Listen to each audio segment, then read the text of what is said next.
utang na loob. Tapos ngayon, napupuna ko, nagte-text ako, hindi na sila nagre-reply. Nag-text ako kay, sa kanya nga. Di yun na nga nangyari. Sabi ko, sige, papakita ko lahat. Kaya lang, nung kinuha na yung anak ko, kinuha nila ang original. Di may Xerox. Ngayon si Xerox, may utang ako sa mga kapitbahay.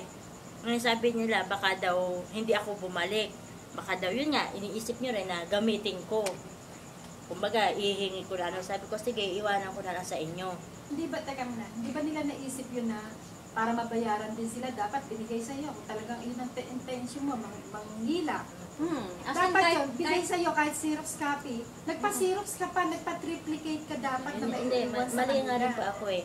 Tapos, Kahit isang copy ng anything, wala ka dyan sa hawak, wala kang hawak, kahit ano. ngayon, sabi ko nga, inisip ko na, di baling wala na akong mahinging tulong, basta makikipagharap lang ako.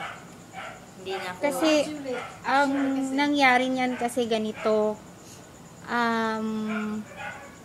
talagang naalarma kami sa'yo kasi iba-iba yung istorya mo. Ngayon, nag-usap-usap talaga kami, lahat na hiningan mo ng tulong. Kanina, di ba, nung tayong dalawa pa lang, tinatanong kita kung sino-sino yung mga hiningan mo ng tulong. Diba sinabi ko nga, Ang sabi mo sinasali lang si Lolo. kami, hindi mo sinali si Sally. Nung sinabi ko lang sa'yo na si Rosalie ba, hiningan mo ng tulong. Pero Sabi umamin mo, naman ako, diba, oo. sabi ko, pinuntahan Pero ko nung sa- unang tanong ko sa'yo, ang sabi mo, wala ka ng ibang nilapitan bukod sa amin. Sila Amparo, yan, si Amparo Reyes. Tinanong kita, sabi mo, dalawa. Ang nilapitan mo, dalawa. Si Jose at ang Kasi ang punot dulo nito, Akala ko naman, dito sa Pateros. hindi eh. Hindi, batch pa sa sabi-sabi. batch. Ang gusto namin kasing malaman talaga kung ano yung totoo. Kasi naguguluhan kami sa'yo. Yun talaga.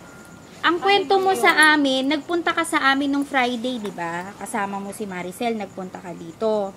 Ang kwento mo nung Friday, ang kwento mo nung Friday, 3 days nang nasa morgue yung anak mo. Ito, i-analyze nyo lang. Paki-analyze nyo lang yung kwento niya. Ang sabi niya nung Friday, 3 days nang nasa morgue yung anak niya. So, ibig sabihin, kung 3 days na, Miyerkules namatay yung anak mo. Miyerkules nga yung sabi niya namatay. Ngayon, tinanong kita, kailan namatay ang anak mo? Ang sabi mo, 27. Sabi, di ba sa kinuha namin? Conflict na, di ba? Oo. Kasi sa Tuesday, Doon pa lang napunta sa amin, conflict sabi na mo, eh. Kailangan pa lang ng dugo. O, anong date na nung ano na yun? Tuesday, naghanap sila ng dugo. Oo. Willing siyang mag-donate. Tapos tinext sila Magdudulin siya. Kasi sabi mo, kailangan mo ng dugo. Tuesday, naghanap sila. Nag-text ka pa sa akin. Sinabihan ni Banyes ito. Sabi nito, sige, willing ako mag-donate. Wednesday, Kinamiyerkulesan, patay na. sabi ni Banyes, patay na yung anak mo. So, ang alam ng lahat, Wednesday, namatay ang anak mo. Oh, kasi sabihin, Tapos Friday ka nagpunta to 1 week na? 1 week hindi na. nga. Oh, let's say that, anong araw yon? Tuesday. 27 Tuesday. Nagpunta sa amin. Nagpunta. Opo. Magbibigay siya ng dugo ng Wednesday Wednesday. sana. Patay na. Patay na. That was 23. Hindi. Hindi po. September na yun. September.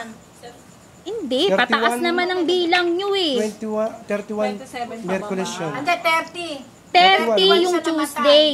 30 yung Tuesday, 31 namatay yung anak niya. Oo. Yun ang alam ng lahat. Oo, 31. Pero ang declared mo, 27. Ngayon, ang dinideclare niya ngayon, 27 namatay yung anak niya. Ano ba talaga? Anong kinamat mo? Dengue. May nag-verify eh. Pero walang record yung